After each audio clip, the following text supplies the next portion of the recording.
خطاب کے لیے دعوت دوں گا ہمارے سینئر کونسل ہمارے محترم رفاقت ڈوگر صاحب سے کہ وہ آئیں اور اپنے خیالات کا اس اہم موضوع کے اوپر اپنے خیالات کا اظہار کریں۔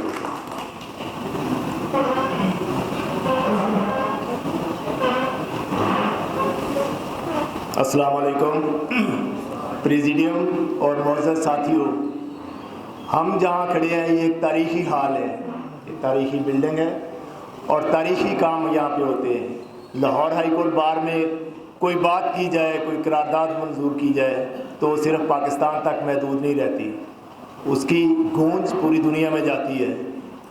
آج ہم یہاں پہ کھڑے اہل فلسطین کے، جو ابھی میرے سینئر نے بات کی کہ کربلا دیکھ رہا ہوں، یہ بالکل کربلا ہے۔ کوئی مسلمان دنیا میں ایسا نہیں ہے جو ان کے غم میں اشکبار نہ ہوا ہو۔ آج کہاں ہیں وہ انسانیت کے علمبردار اور انسانی حقوق کے علمبردار؟ اقوام متحدہ، پورا مغرب جن کو نظر نہیں آ رہا بچے ذبح ہوتے ہوئے، بیٹیاں ذبح ہوتی ہوئے، کربلا برپا ہوتے ہوئے، شیم۔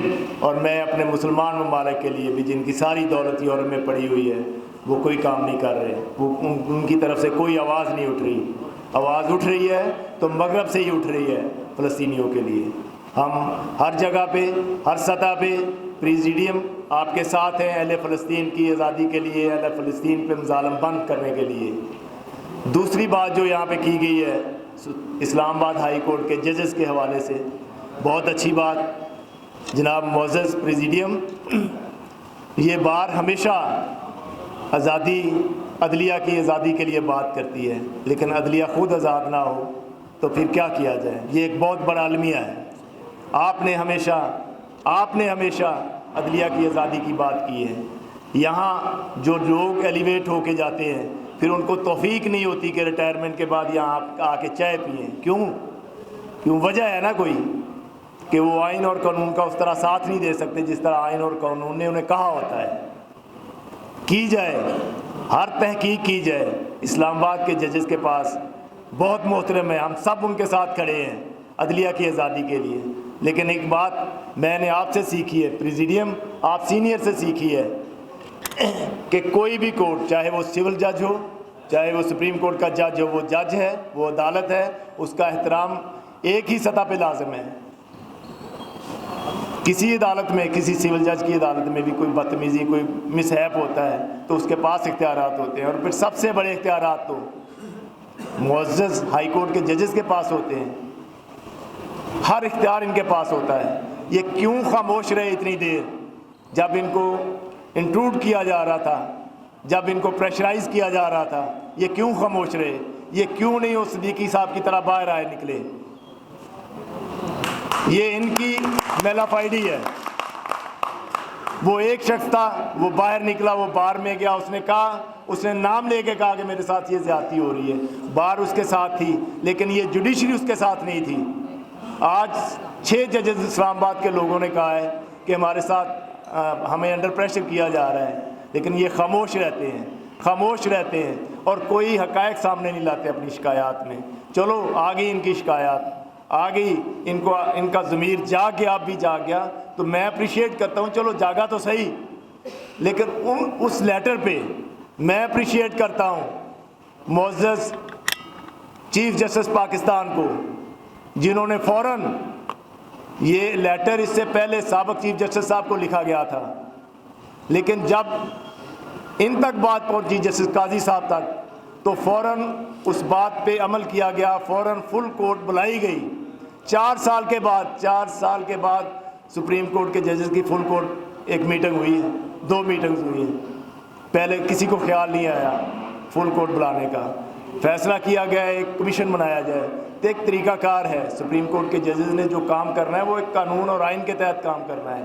ایک کمیشن ترتیب دیا گیا، کمیشن بن گیا۔ کمیشن جب بن گیا تو اس پہ تنقید شروع ہو گئی، اس پہ وہ واہیات گفتگو ہونا شروع ہو گئی۔ کمیشن یہ کہا گیا کہ سو موٹو نوٹس لے، Supreme Court suo motu notice لے، سپریم کورٹ خود اس معاملے کو ہینڈل کرے۔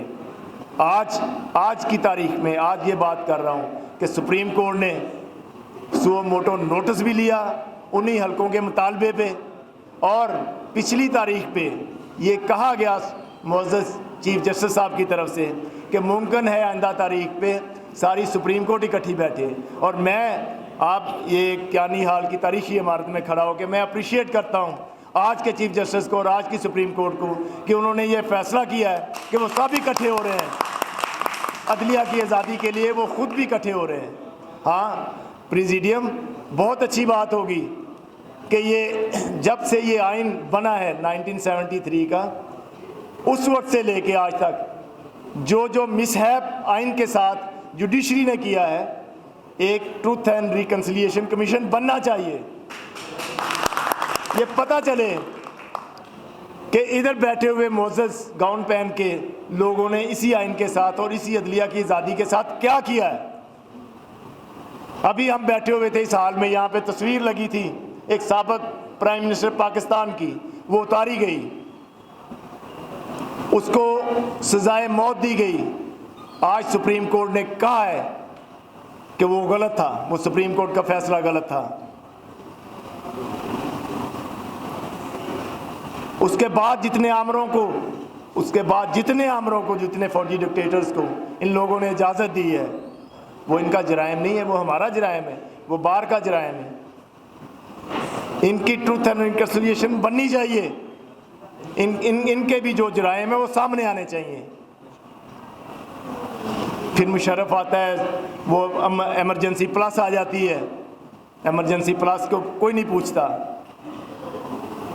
7 سال چلے جاتے ہیں، پھر ایک دن وہ ایک جج صاحب کو اس نے بٹھا لیا، اس پہ ایکشن لے لیا، لیکن وہ پچھلے 99 سے لے کے 2007 تک خاموش رہتے ہیں. یہی جج خاموش رہتے ہیں. تو پھر یہ تو ہوگا، اگر وہ آئین کو پامال کریں گے، قانون توڑیں گے، تو پھر یہ تو ہوگا کہ وہ ججوں کو بلا کے بات بھی کریں گے. آپ 99 سے لے کے 2007 تک آپ خاموش رہے، یہ مجرمانہ غفلت ہے آپ کی. ہمیں کہا جاتا ہے کہ ان پہ تنقید نہیں کرنی، یہ ریاست کے ساتھ غداری ہوگی. ہاں ہم محبت کرتے ہیں، اپنے تمام اداروں سے محبت کرتے ہیں. عدلیہ کا ادارہ ایک سب سے پلر ہے، اگر یہ کھڑا ہو جائے تو ملک میں یہ افراتفری ختم ہو جائے گی، ملک کی ترقی رواں دواں ہو جائے گی. پتہ کیا جائے کہ سپریم کورٹ نے، معزز ہائی کورٹس نے جو کام کیے ہیں، ابھی یہ تھوڑی دیر پہلے جو کیسز چلے ہیں، جو سیاسی رہنماؤں کے خلاف کیسز چلے ہیں، جو سیاسی پارٹیوں کے خلاف کیسز چلے ہیں، جو آج بھی معتوب ہیں، میں ان کی بھی بات کروں گا کہ ان کے ساتھ جو زیادتی ہو رہی ہے وہ بھی نہیں ہونی چاہیے. لیکن یہ بھی چیک کرنا چاہیے کہ سپریم کورٹ آج تک کبھی بھی کسی کیس میں مدعی نہیں بنی. لیکن شرم سے کہنا پڑتا ہے کہ سابق چیف جسٹس نے سپریم کورٹ کو کہا کہ سابق وزیر اعظم نواز شریف کے خلاف ریفرنسز کی پیروی کرو، ریفرنسز کی مدعی بنو. یہ قابل شرم بات ہے. پھر ایک نئی اصطلاح ہم نے سنی کہ ایک نگران جج بھی ہوتے ہیں. نہ آئین میں اس کا ذکر ہے، نہ قانون میں اس کا ذکر ہے کہ نگران جج مقرر کر دیے جاتے ہیں. اس سے بڑی کوئی زیادتی ہوگی آئین کے ساتھ، قانون کے ساتھ، اور ہم خاموش رہیں. ہم اپنی سیاسی مصلحتوں کی بنا پہ خاموش رہیں کہ نہیں آج نواز شریف کے ساتھ ہو رہی ہے. نہیں، ہم نے نہیں بولنا.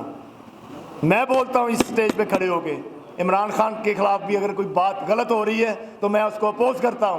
مجھ میں یہ جرأت ہے. ہاں، ان سے نہیں پوچھا جائے گا اس عدلیہ سے کہ ایک وکیل کے فاؤنڈ کی بنا پہ، وہ وکیل نے فاؤنڈ لیا تھا اور سزا ہو جاتی ہے مریم نواز کو 9 سال. کیا قصور تھا؟ وہ مریم نواز نے وہ فاؤنڈ لیا تھا، وہ ایک وکیل نے لیا تھا.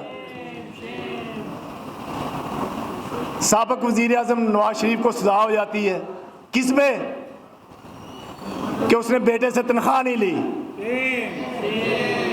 آج بھی اگر عمران خان کے خلاف ایسی باتیں، ایسی واحد چیزیں ہوں گی تو ہم اس کو اپوز کرتے ہیں. اور میں ہاؤس کے آگے یہ بات رکھتا ہوں کہ ہاؤس پلیز کوشش کرے، جرت کرے کہ ایک ٹروتھ اینڈ ریکنسیلیشن کمیشن بنے، اس ملک میں آئین اور قانون کی حکمرانی ہو۔